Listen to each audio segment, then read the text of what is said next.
Alhamdulillah, syukur kepada Allah SWT. Pada malam ni kita menzahirkan kepada Allah Subhanahu Wa Taala kegembiraan kita dengan bulan sambutan ulang tahun kelahiran Rasulullah sallallahu alaihi wasallam. Kegembiraan yang seperti ini disambut oleh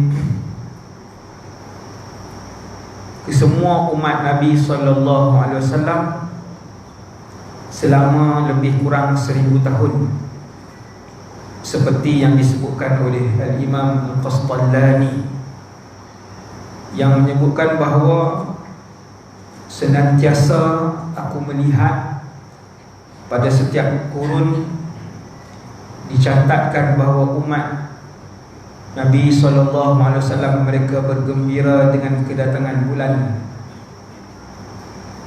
Rabiul Awal.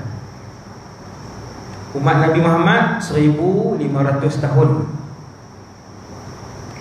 Selama 1000 tahun umat Rasulullah bersama dengan ulama-ulama mereka merayakan ulang tahun kelahiran Rasulullah sallallahu alaihi wasallam pada bulan Rabiul Awal, dan suasana ini direkodkan oleh para ulama pada setiap kurun yang mereka hidup. Iblis laknatullah menggelupur dan meraung 3 kali. Yang pertama, pada hari dia dilaknat oleh Allah, meraung-raung dia. Dia ada suara. Suara iblis ni dia mempunyai suara. Dia ada fizikal dia. Dia ada rupa bentuk dia. Dia ada fizikal, seperti mana manusia ada muka, ada badan. Maka iblis meraung-raung, meronta-ronta selama 3 kali. Yang pertama pada hari beliau dilaknat, la'anahullah. Yang kedua ketika mana turunnya suratul Fatihah. Ini kelebihan surah Fatihah yang Imam sebut tadi ni, Al-Fatihah banyak kali kan. Ini kelebihan raja surah. Daripada 114 surah, tuan-tuan, raja surah Al-Fatihah.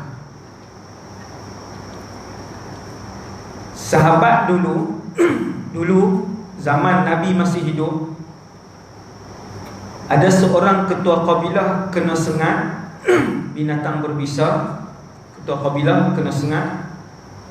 Sahabat pegang Bismillahirrahmanirrahim, Alhamdulillahirabbil alamin sampai waladdallin.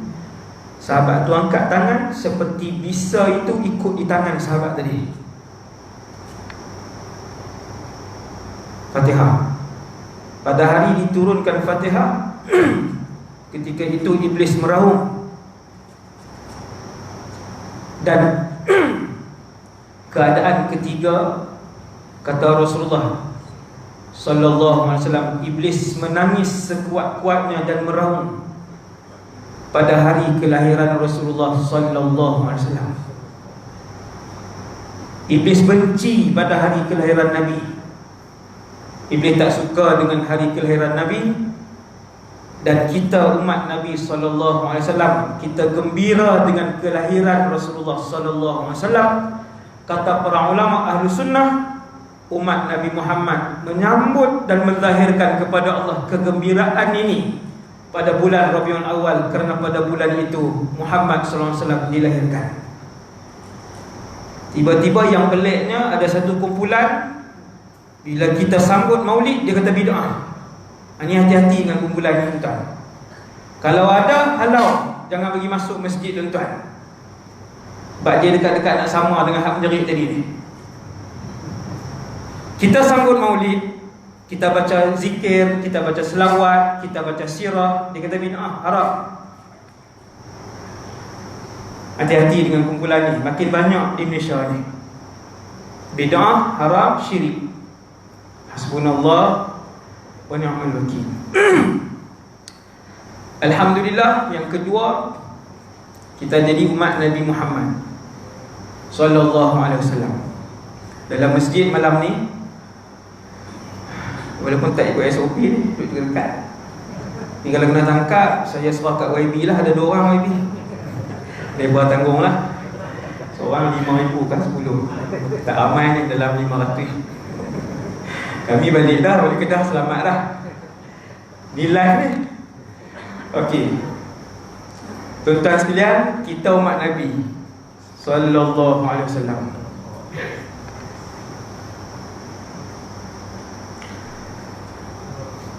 Ada 2 cara Nabi kenal saya dan tuan-tuan.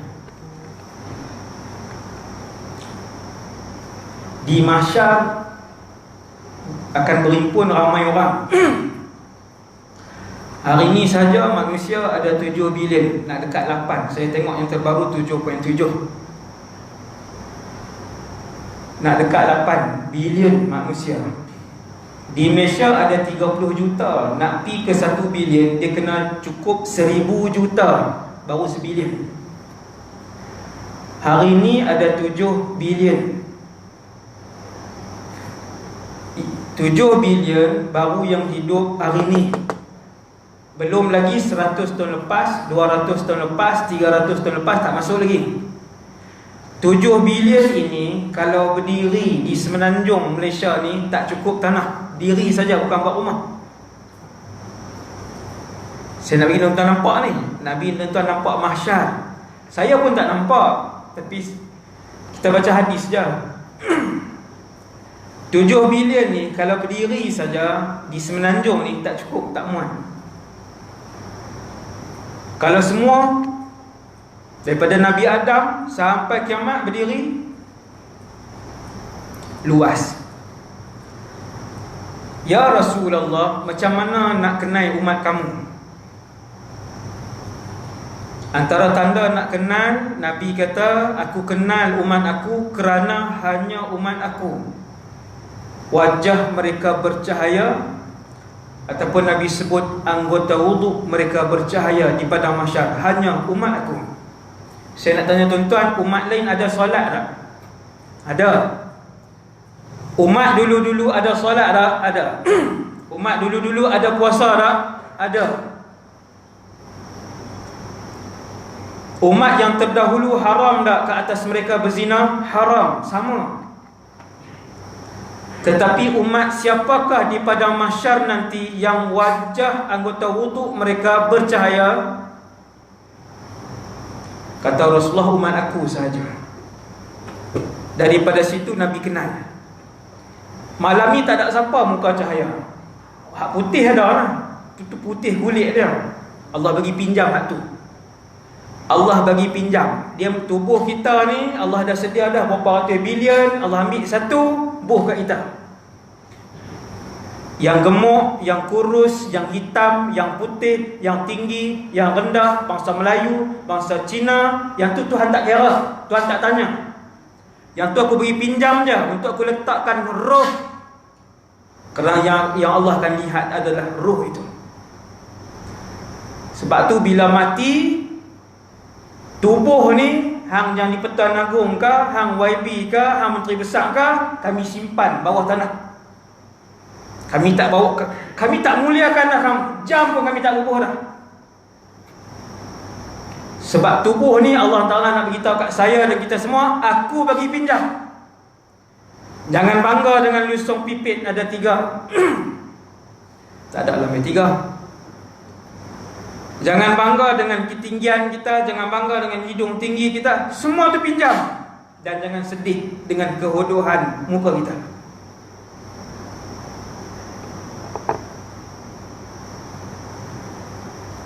Cuma bila bangkit di mahsyar dengan rupa paras, warna kulit, berat badan, ketinggian sama macam malam ni. Di mahsyar nanti bila Allah tumbuhkan balik kulit kita, daging kita, darah kita, Allah tumbuhkan balik dengan rupa ini. Tuan-tuan tengok saya malam ni macam ni lah di padang mahsyar nanti. Kalau macam tu tak segak lah ustaz. Di mahsyar Allah tak ubah lagi. Masuk langkah kaki kanan, kaki kiri masuk syurga, Allah Ta'ala ubah muka kita. Tapak muka yang asal tapi dia jadi segak. Ada tak hari ni teknologi moden ubah? Ada. Kalau manusia boleh buat, Allah, kalau manusia boleh buat daripada rupa yang tak elok kepada rupa yang elok, di Korea, di Thailand, di Australia, di Singapura ada pembedahan ni. Ubah muka. Tapak muka yang sama dia ubah jadi elok. Manusia boleh buat, Allah Azza wa Jalla lagi boleh buat. Cuma Nabi nak sebut kepada saya dan kita semua, aku kenal kamu kerana hanya umat aku sahaja anggota wuduk mereka bercahaya. Sebab tu tuan-tuan, pesan kepada ahli keluarga untuk tidak tinggalkan solat. Mesti kena jaga semayang.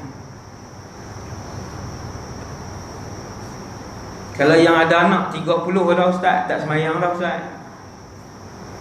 Jumaat pun tak pergi. Usaha yang kita boleh buat, tegur. Kerana dengan tegur dan sampaikan, bagi tahu kat dia semayang, kena semayang, bagi tahu dan tegur itu akan dimaafkan oleh Allah SWT. Allah tak persoal dah kita. Kita baru hari ni sedang, baru hari ni nak bentuk anak kita, tapi terlambat dah, 20 lebih dah. Tak ada satu waktu pun dia solat. Macam mana kita dengan Allah? Kita dengan Allah, kita tetap tegur dia sampai kita mati.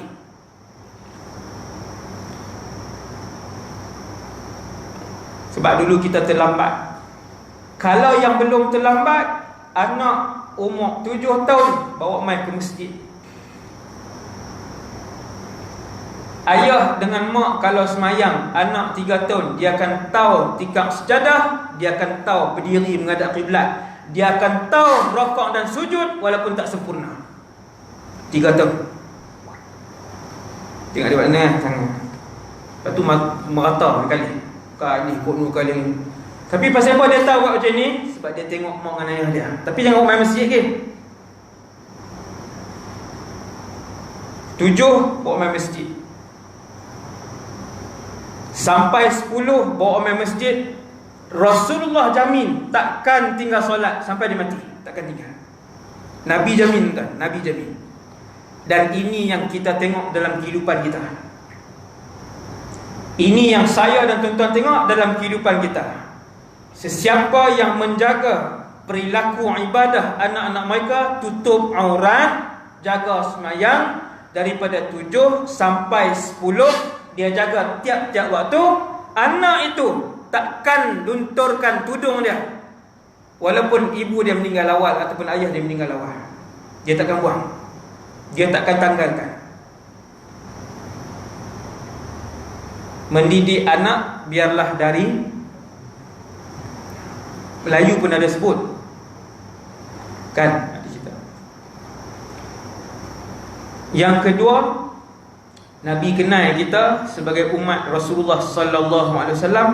Tuan-tuan, kenal saya, kenal tuan-tuan, iaitulah setiap kali kita berselawat kepada Rasulullah sallallahu alaihi wasallam, ada satu orang malaikat, dia nanti pergi bagi tahu ke Nabi nama kita dan nama ayah kita.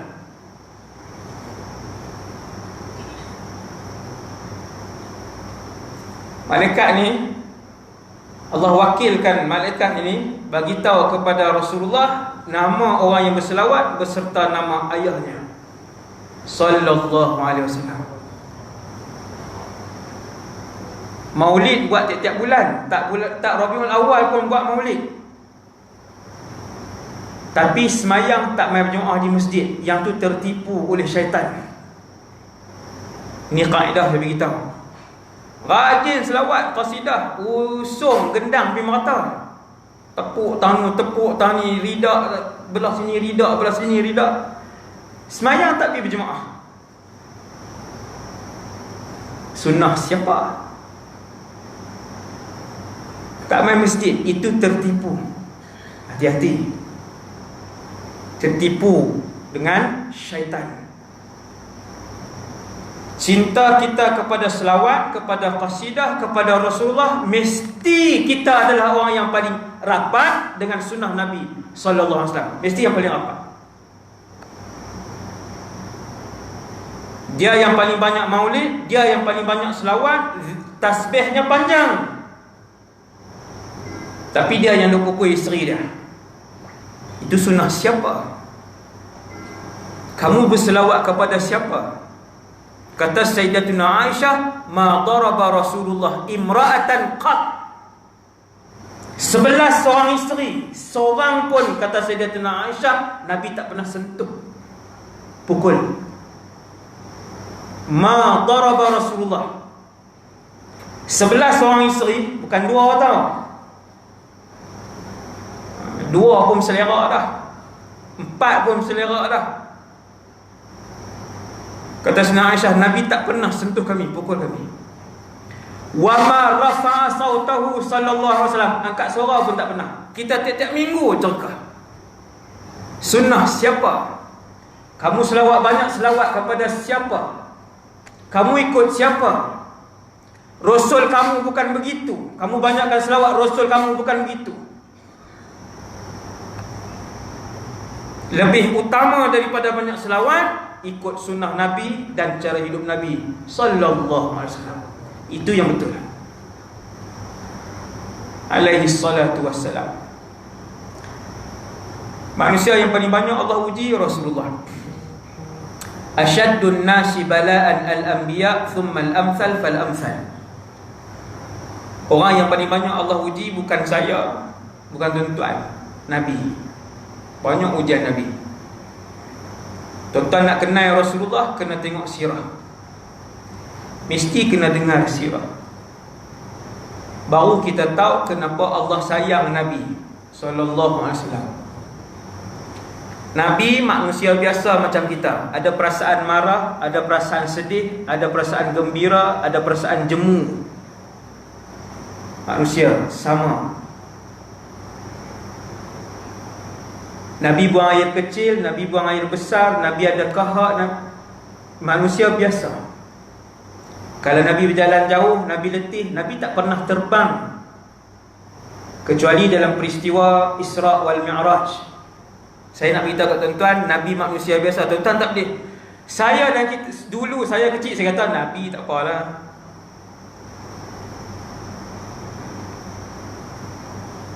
Innama ana basyarun mithlukum. Wahai Muhammad, bagi tahu kepada umat kamu, aku manusia seperti kalian. Adil tak tuan-tuan? Adil. Kita manusia, Rasulullah manusia. Kita berkahwin, Nabi berkahwin. Kita makan, Nabi makan. Kita minum, Nabi minum. Kita berjalan ke masjid, Nabi berjalan ke masjid. Paling jauh Nabi berjalan kaki dalam peperangan Tabuk hampir 700 km, 800 km, padang pasir. Bukan AirAsia, bukan bas transnasional, bukan KTM. Tak ada seorang pun di kalangan kita, termasuk saya yang bercakap, yang pernah berjalan 300 km. Tak ada. Tahun ni kalah berat. Baru satu saya sebut, dah kalah satu masjid termasuk saya. Ujian Rasulullah sallallahu alaihi wasallam. Sebab tu Allah sayang beliau. Bila rumah Nabi dikepung pada malam Nabi nak hijrah, kerajaan Mekah memilih komandan Mekah yang paling kuat. Ini sirah. Memilih komandan yang paling kuat. Pergi keliling rumah Nabi, tiap-tiap komandan ini semua bawa senjata, ke semua 40 orang ini nak bunuh Nabi. Nabi seorang. Nabi seorang sallallahu alaihi wasallam. Jibril mai beritahu, ya Rasulullah, mereka sedang bermesyuarat di Darun Nadwah untuk membunuh kamu. Nabi tengok Jibril, Nabi kata, sekejap, ada barang-barang yang bukan nak bawa lah. Ada barang-barang yang akan aku sampaikan amanah ini kepada Ali ibn Abi Talib. Barang apa? Nabi duduk di Mekah 53 tahun. Kebanyakan di kota Mekah ni pencuri-pencuri profesional. Curi, bukan pencuri di kalangan rakyat biasa ni, daripada atas penyamun sampai bawah pun banyak penyamun. Ada dalam sirah seorang menteri Quraisy ketika itu, dia menteri dan dia dah kaya. Al-As ibn Wa'il nama dia. Orang main berniaga, dia kata nak ambil semua barang perniagaan ni. Badawi itu pun bagi semua barang perniagaan dia, lepas tu dia tak mau bayar. Ni penyamun banyak di Mekah. Jadi nak simpan barang di dalam rumah tak selamat. 53 tahun Nabi hidup, bawa dakwah, bawa Islam, tak sampai 300 orang yang masuk Islam. Tapi kalau barang-barang berharga mereka, barang-barang mahal mereka simpan rumah Nabi. Kalau geran, emas, perak, kalau mereka nak musafir, iPad, ni saya contohlah, kunci-kunci kereta yang mahal ni simpan rumah Nabi. Tapi kat Nabi tak percaya. Dakwah Nabi tak percaya. Tapi disebabkan dalam kota Mekah ni semua ramai penyamun, maka simpan di rumah Nabi, di rumah Muhammad. Malam Nabi nak hijrah, barang ni penuh rumah Nabi. Geran-geran barang berharga, kawan ni simpan gelang, kawan ni simpan perak, kawan ni. Bila Jibril mai beritahu, wahai Muhammad, mereka dalam perjalanan dah ni untuk membunuh kamu. Nabi kata, sekejap. Nabi panggil Sayyidina Ali. Nabi pun tunjuk kat Sayyidina Ali. Nabi kata, ni barang fulan bin fulan, ini barang fulan bin fulan, dia simpan kat aku amanah. Ini barang fulan bin fulan. Dalam keadaan seluruh penduduk Mekah yang tidak Islam ni, majoriti yang tidak Islam, nak bunuh Nabi, sepakat dan bersetuju untuk bunuh Muhammad sallallahu alaihi wasallam, Nabi boleh simpan lagi barang, nak bagi balik kat tuan dia. Wahai Ali, ini bagi balik kat tuan dia. Tuan-tuan, dah orang nak bunuh kita, ambil lah barang tu. Wahai Ali, bagi balik. Ni semua hak orang. Ni barang dia ni. Ini barang fulan, ni barang fulan, ni barang fulan. Tak sempat keluar, komandan ni dah keliling rumah Nabi. Tuan-tuan, kalau Jibril hembus je, dia tak payah keluarkan pedang. Jibril ni makhluk Allah yang besar, sayap dia saja menutup timur dan barat.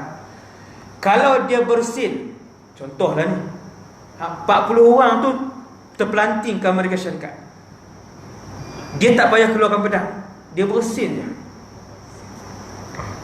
Nabi tak minta tolong Jibril. Nabi keluar daripada pintu depan.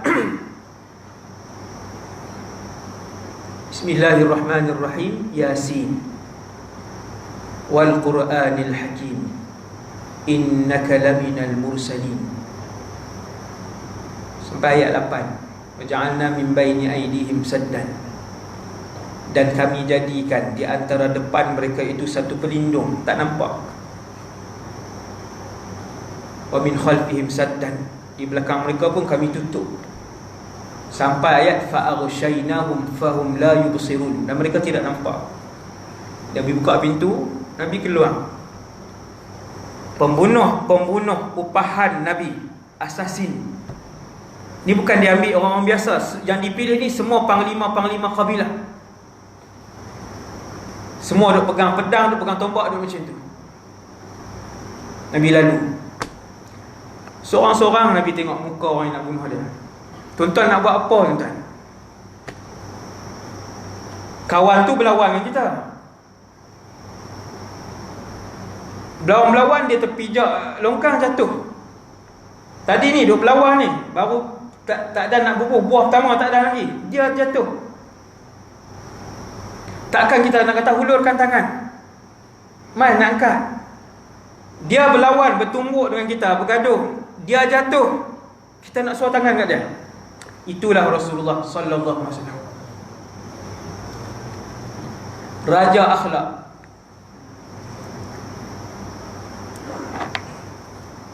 Akhlak Nabi yang luar biasa ni sukar untuk dicapai oleh saya dan kita semua.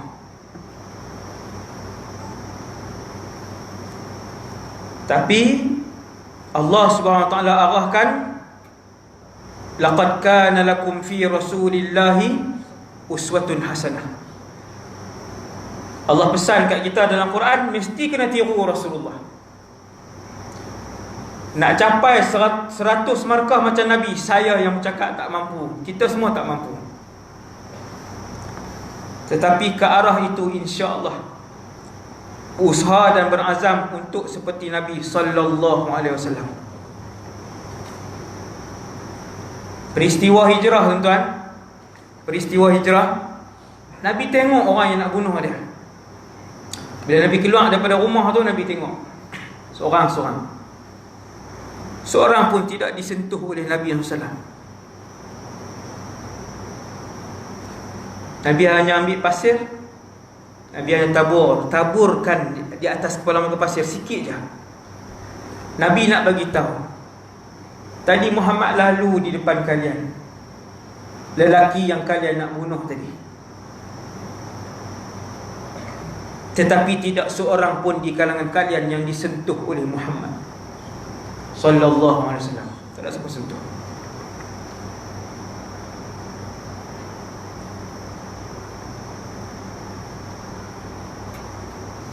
Yang tu ujian Nabi. Bila kita dengar ujian yang banyak, sirah Rasulullah,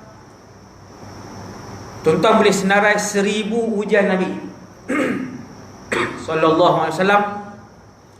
Tuan-tuan baca ujian-ujian ni, tuan-tuan akan nampak diri tuan-tuan besar ni je. Yang Allah diuji kita di rumah, kecil je. Waktu Nabi duduk dalam perut ibu beliau, dikandung, baru umur berapa bulan, Allah uji Nabi, Allah tarik nyawa ayah. Nabi tak pernah tengok walaupun sekali rupa paras ayah dia. Nabi tidak pernah mendengar suara ayah dia panggil nama dia sebagai anak, tak pernah. Kemudian lahir. Adat orang Arab Mekah waktu tu hantar anak pergi ke kampung, sebab hidup di kampung lebih lasak, bahasanya lebih fasih, bahasanya lebih fusha. Hidup di kampung lebih berdikari apa semua, hantar pergi kampung 6 tahun, 5 tahun lebih. 5 tahun lebih Nabi duduk di kampung, di perkampungan As-Sa'diyah, di bawah jagaan Halimatus Sa'diyah. Baru Nabi balik, duduk dengan ibu berapa bulan, ibu bawa pergi ke Madinah. Perjalanan balik baru berapa bulan, meninggal si ibu.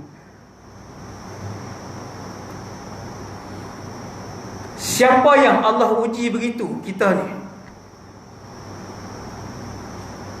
Lagi tu nak mengaku pula, ustaz saya mak ayah tak ada dah. Pakcik umur apa pakcik? 62 dah.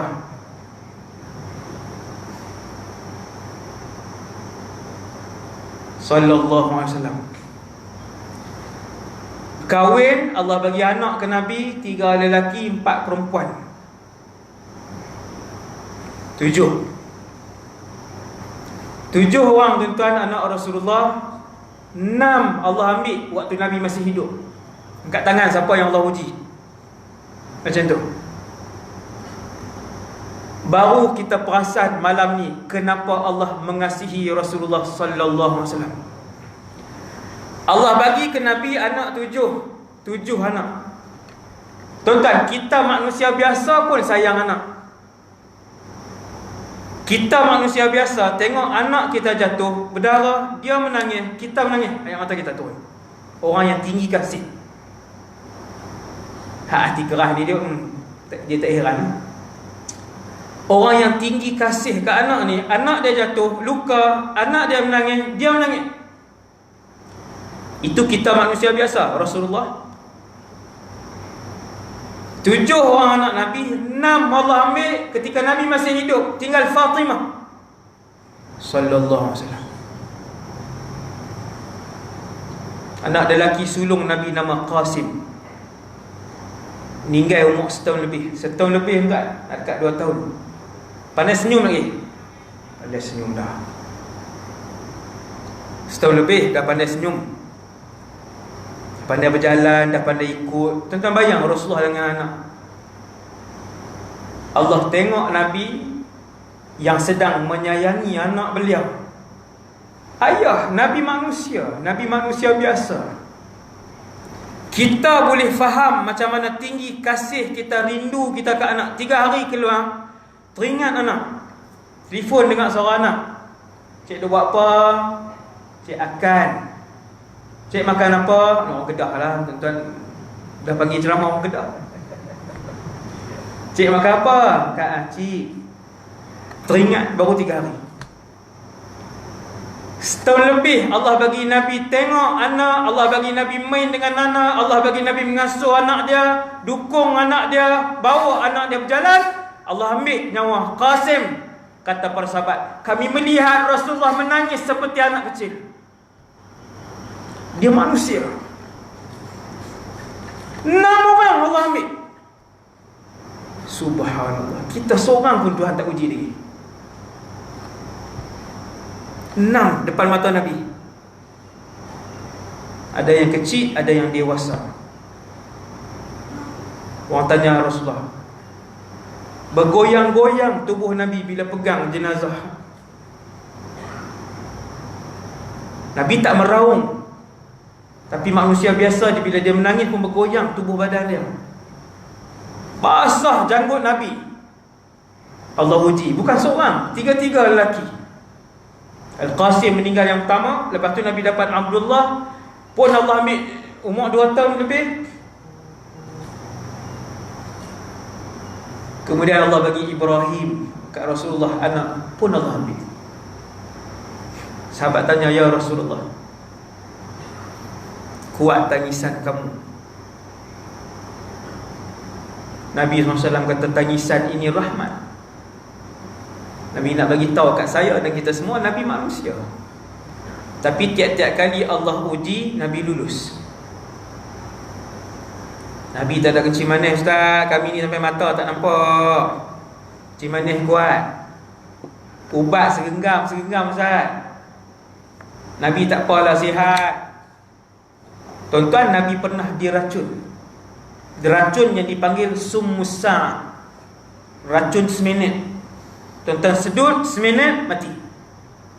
Dia tinggi racun tu, dan racun tu diimport daripada luar, tak ada di Mekah, tak ada di Madinah. Sebab tu kena tengok sirah. Patutlah para ulama sayang sungguh dengan Nabi, sebab mereka tahu sejauh mana pengorbanan dan susah Nabi. Susah daripada mula lahir, tuan-tuan, susah Nabi sampai Nabi wafat. Allah tak berhenti uji Nabi. 5-6 hari sebelum Nabi wafat, Nabi ikat kepala dengan kain berwarna kuning kerana sakit yang keterlaluan. Sahabat pegang tubuh Nabi panas, sahabat tarik macam tu. Sahabat kata, ya Rasulullah, kepanasan kamu syadid, berat. Nabi kata, inni u'aku kama yu'akur rajulani minkum. Aku kalau sakit, Allah akan uji aku 2 kali ganda manusia biasa. Itu baru tajuk sakit Nabi sallallahu alaihi wasallam. Dan sebab tu kita memuji Nabi SAW, kerana Allah memuji Rasulullah dan mengangkat kedudukan Nabi sallallahu alaihi wasallam ke satu tempat yang cukup tinggi. Seronok apa ustaz boleh duduk syurga, dekat-dekat syurga Nabi. Tuan-tuan tak pernah tanya kan? Syurga ni alam. Tuan-tuan tadi kita main berjalan, kita makan, pakai baju, kita naik kenderaan, buka pintu, kita hirup udara.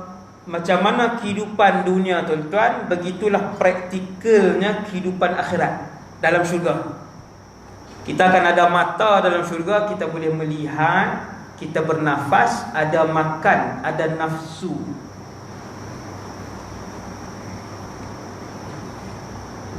Kalau macam tu ada berkahwin ustaz? Ya, ada berkahwin, tapi dah tak pernah dengar cerita syurga.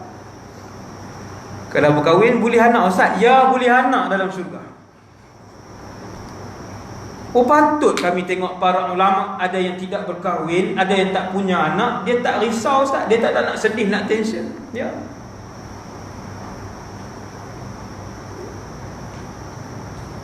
"12 tahun tak boleh anak, 18 tahun tak boleh anak, 26 tahun berkahwin tak boleh anak." Tenang je para ulama. Sebab apa tuan-tuan? Sebab rahsia dia tahu. Bukan dia genggam, dia tak beritahu kat orang, dia cerita tapi dah tak main mengaji. Kuliah maghrib pun 18 orang je. Masjid di Somalia lah, bukan sini. Contoh. Subhanallah. Kita tak dengar kan, rahsia-rahsia ni kita tak dengar. Lepas tu kita sibuk kejar dunia, kita sibuk kejar pangkat, sibuk kejar harta. Tak ada bahagian untuk akhirat. Kekayaan itu adalah kekayaan akhirat. Sebanyak mana kebaikan kamu, ibadah kamu, sebanyak itulah gaji kamu nanti dalam syurga. Dalam syurga ada gaji. Cumanya tak ada orang miskin, semua jutawan. Ada orang dia bermula dengan RM1 juta. Ini saya nak bagi tuan-tuan faham. Jutawan. Ada orang 2 juta, ada orang 3 juta, ada orang 80 juta sebulan. Seperti mana berbeza-beza kemewahan kita di dunia, begitu jugalah berbeza-beza kemewahan kita dalam syurga. Sama. Sebab jumlah Quran yang dia baca dengan jumlah Quran yang saya baca tak sama. Dia baca sehari 10 muka surat, saya baca sehari 1 muka surat. Dia bersedekah tiap-tiap hari RM100, saya sebulan RM100. Maka ganjaran tak sama. Semua boleh duduk satu taman dengan Nabi ke? Satu kawasan perumahan dengan Rasulullah ke? Jawapan dia tidak.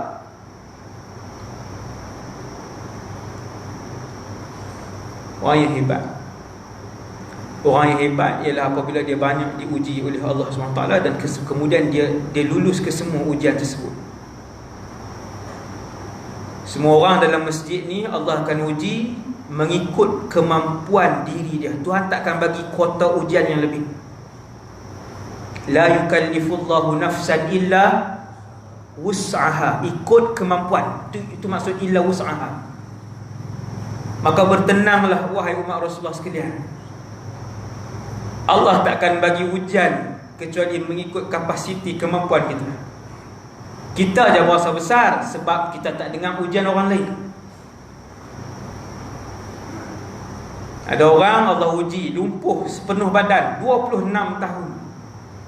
Siapa jaga dia? Isteri dia jaga. Subhanallah. Kita baru kena gout 2 bulan, macam-macam dah bunyi. Gout ni pun nak kena kat aku juga, kan? Dia boleh duk pergi marah gout tu. Siapa bagi gout tu? Tak boleh berjalan. Dia tak boleh nak pergi pejabat, kena gout 2 bulan lah. Menyumpah-nyumpah hari-hari. Menyumpah siapa tahu? Kamu menyumpah siapa? Yang memberikan tu kah tubuh kamu?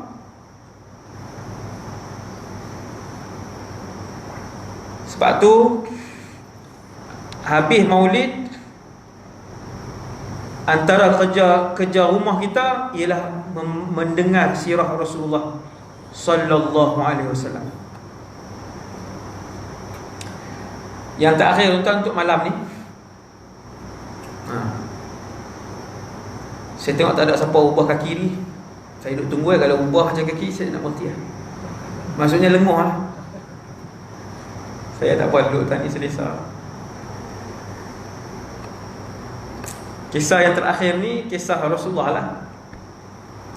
Saya sebut kisah malam ni 3-4 kisah ni supaya tuan-tuan mencari. Ada 1000 kisah. Malam ni dalam ceramah ni saya sebut 3-4 saja. Kalau sehari tuan-tuan dengar 1, 3 tahun habis. Kalau kuliah sirah sebulan 1, kena pergi baca tepi kubur lah. Tak ada lah, tak sempat.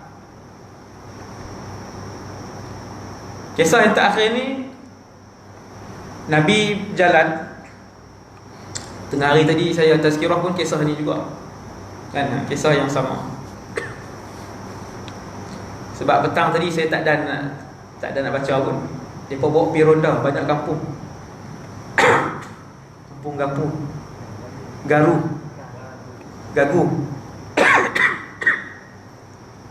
pergi tengok rumah Minang. Jadi balik pun agak lewat sikit. Satu hari Nabi SAW berjalan dengan sahabat. Ini kisah yang terakhir, tuan-tuan ubah kaki tak apa. Memang saya nak berhenti lah. Sallallahu alaihi wasallam. Nabi di Madinah, Nabi keluar dengan beberapa orang sahabat. Nabi keluar dengan Abu Bakar, Umar, Uthman dan beberapa sahabat-sahabat kanan yang lain. Sahabat ada 100,000 lebih. Yang Nabi keluar hari itu kita kata menteri-menteri kanan. Sahabat-sahabat yang paling senior waktu itu keluar bersama Rasulullah. Waktu Nabi nak pergi kepada jenazah seorang lelaki, sahabat juga daripada Ansar, Nabi nak pergi. Dalam perjalanan datang seorang Yahudi.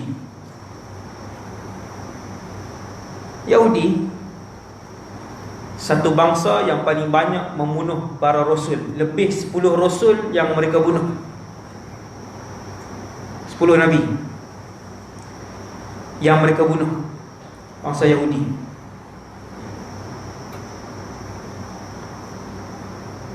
Pernah sekali Nabi umur 9 tahun, Nabi keluar daripada Mekah 9 tahun. Abu Talib bawa pergi berdagang. Nabi lalu di sebuah gereja lama. Ada seorang padri, ulama padri, nama Bahira. Dia tengok Nabi dipayungi oleh awan. Waktu tu umur 9.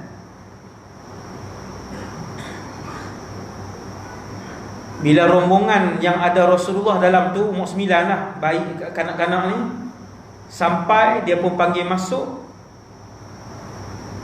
Dia pun tanya siapa ayah budak ni. Abu Talib kata aku. Maka padri yang bernama Bahira ni kata budak ni tak ada ayah. Macam mana dia tahu tuan? Kerana ciri-ciri Rasul akhir zaman disebut secara terperinci di dalam kitab Taurat dan Injil, lebih terperinci daripada sifat dan ciri anak kita sendiri.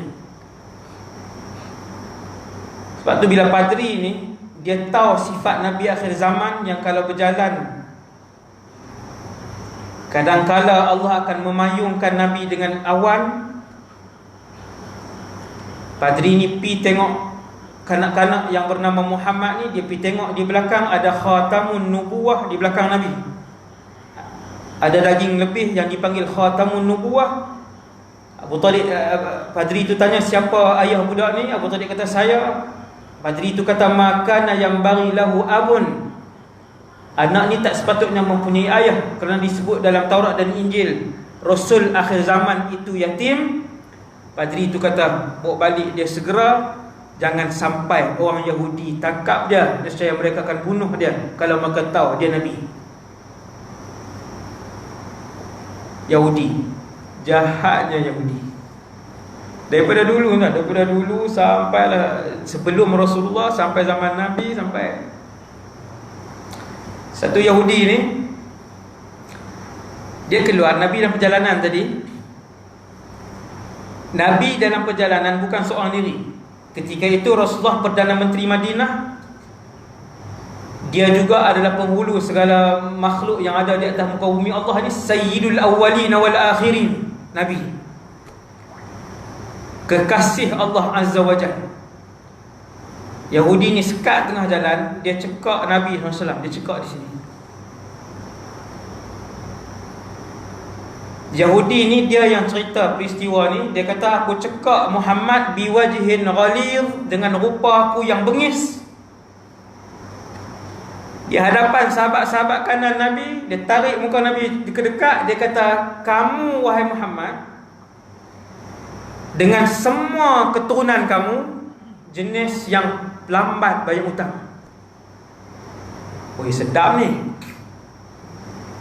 Dia cakap tu, tuan-tuan. Yang pertama, dia cekak Nabi depan sahabat Nabi. Yang kedua, dia panggil Nabi dengan panggilan Muhammad. Yang ketiga, dia tarik Nabi mai dekat dia, dia kasari Nabi. Yang keempat, dia hina Nabi dan dia buat tuduhan kepada Nabi. Yang kelima, dia hina Nabi depan pemimpin-pemimpin lain, sahabat kanan Nabi. Dan yang keenam, dia hina ahli keluarga Nabi. Yang ketujuh, tuduhan itu tuduhan palsu. Tuan-tuan, duduk di sebelah tu Sayyidina Umar. Duduk di sebelah tu Sayyidina Umar. Sayyidina Umar ni tubuh dia tinggi, seorang panglima perang. Dia pernah beli kuda, dia naik lompat atas kuda tu, patah tulang belakang kuda, bukan tulang dia. Sayyidina Umar ni tinggi, tuan-tuan boleh bayang tinggi dia. Dia naik kuda macam kita naik motor tu, boleh tak kaki dua-dua di tanah. Ay, tinggi mana tu ustaz? Yang ni disebutkan dalam kitab sirah. Ada beberapa orang sahabat yang tinggi. Kalau Sayyidina Umar dia duduk Umar macam ni, nampak macam dia duduk atas kursi. Padahal dia duduk juga macam orang lain, tapi nampak macam dia duduk atas kursi. Tuan-tuan, Sayyidina Umar duduk di tepi tu. Kata lelaki Yahudi ni, orang pertama yang aku tengok bila aku cekak Muhammad, orang pertama aku tengok Umar. Dia pun tahu Umar ni garang. Sambil cekak tengok juga, takut Umar ni naik ke tangan ke apa kan. Dia cekak Nabi kita. Sambil dia tengok Umar, dia kata, fa idza ainahu yaduran. Aku melihat mata Umar duk naik atas turun bawah, naik atas turun bawah. Dia panggil duk memusing-musing dah mata Sayyidina Umar. Benda tu bukannya sejam dah, bukan 10 minit. Dalam beberapa saat tu lah. Dia cekak-cekak tu sambil tengok, sambil perhati juga Sayyidina Umar ni. Tak ada berapa minit dia pegang Nabi, dia tuduh Nabi, dia hina Nabi depan sahabat-sahabat, orang kanan Nabi pun semua ni. Dia hina di keluarga Nabi. Di tepi tu ada Sayyidina Umar. Umar sentap tangan dia, Umar cekak dia, undur dia ke belakang. Dia kata, berani hang buat macam ni kepada Rasulullah. Aku duk tengok, aku duk dengar. Merah padam muka Sayyidina Umar. Nabi marah siapa tuan-tuan? Nabi marah Sayyidina Umar. Ni yang pelik ni. Nabi marah Sayyidina Umar. Nabi kata, utrukhu ya Umar. Lepaskan dia wahai Umar. Kana yambaghi laka an ta'murani bi husnil ada wa an ta'murahu bi husnit tiba'ah. Wahai Umar, sepatutnya kamu nasihat aku, ni Rasulullah, supaya bayar hutang orang dengan baik. Wahai Umar, sepatutnya kamu nasihat dia minta hutang dengan baik. Lepaskan dia sekarang. Sayyidina Umar lepas tangan dia. Kalau Nabi tak ada tuan-tuan, kepala tu tergolek dah. Kepala tu berpisah daripada badan. Ini Umar. Tegas dan garang Sayyidina Umar radhiyallahu anhu. Tegas dan garang Sayyidina Umar. Ada satu hadis sahih. Tuan-tuan tengok hadis ni.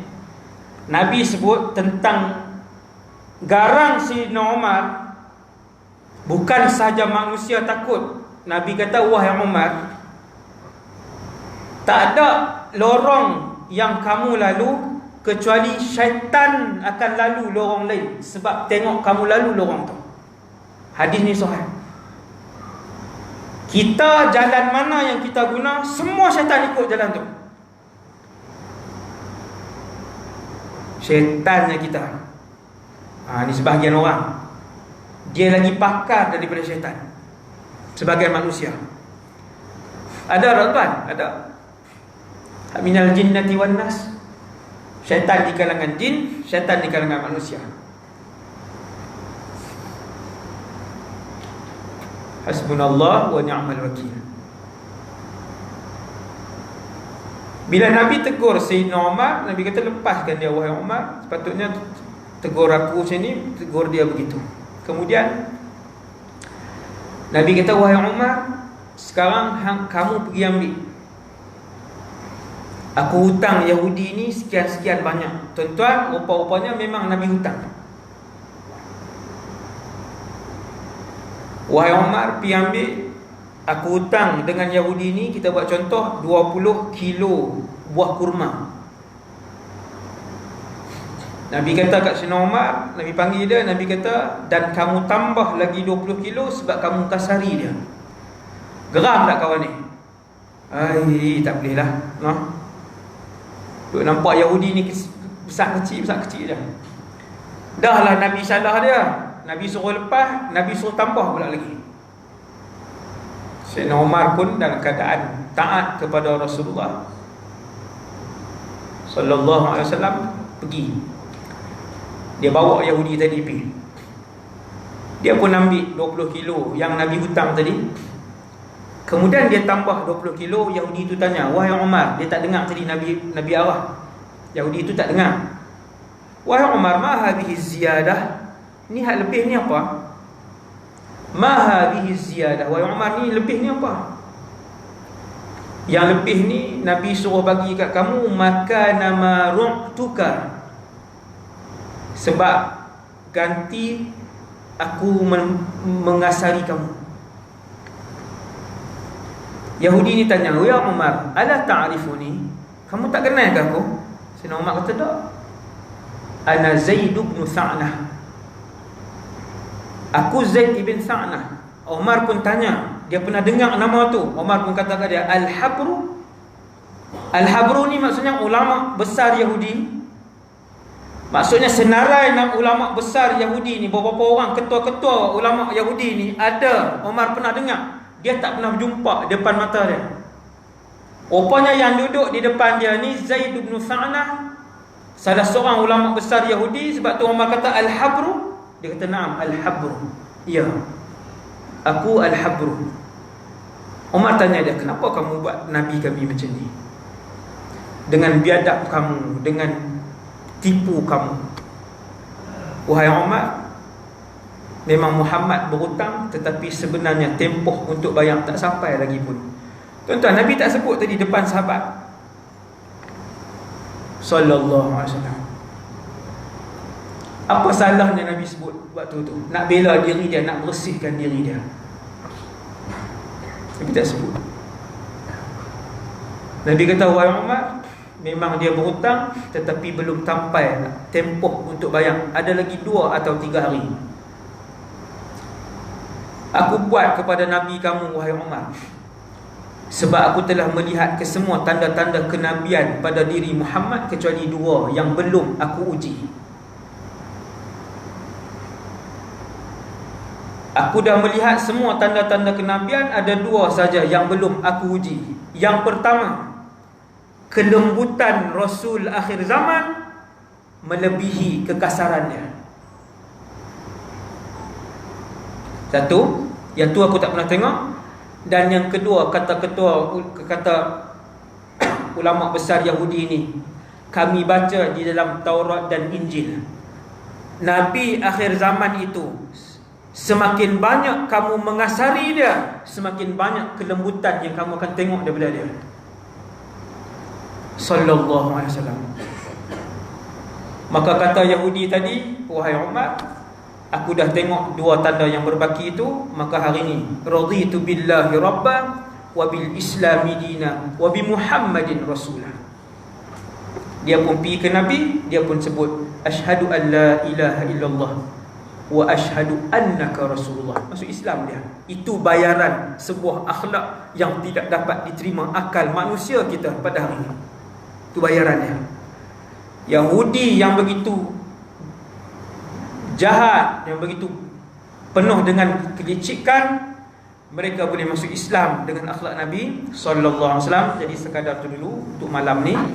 Semoga dengan beberapa kisah daripada sirah tu, tuan-tuan carilah kisah hidup Nabi untuk kita baca, untuk kita teladan, supaya kita dapat ikut cara hidup Nabi sallallahu alaihi wasallam. Qul qawli hadza astaghfirullahal azim li wa lakum. Terima kasih kepada semua. Moga-moga kita yang berada dalam masjid ini diampunkan semua kita oleh Allah Subhanahu wa taala, dan Allah himpun kita semua dalam syurga Firdaus insya-Allah. Seperti mana kita jumpa malam ni, kita boleh jumpa nanti pula dalam syurga. Semoga kita dan seluruh ahli keluarga kita diberikan kemuliaan itu oleh Allah Jalla Jalaluh. Wassallallahu ala sayyidina Muhammad wa ala alihi wasallam. Assalamualaikum warahmatullahi wabarakatuh.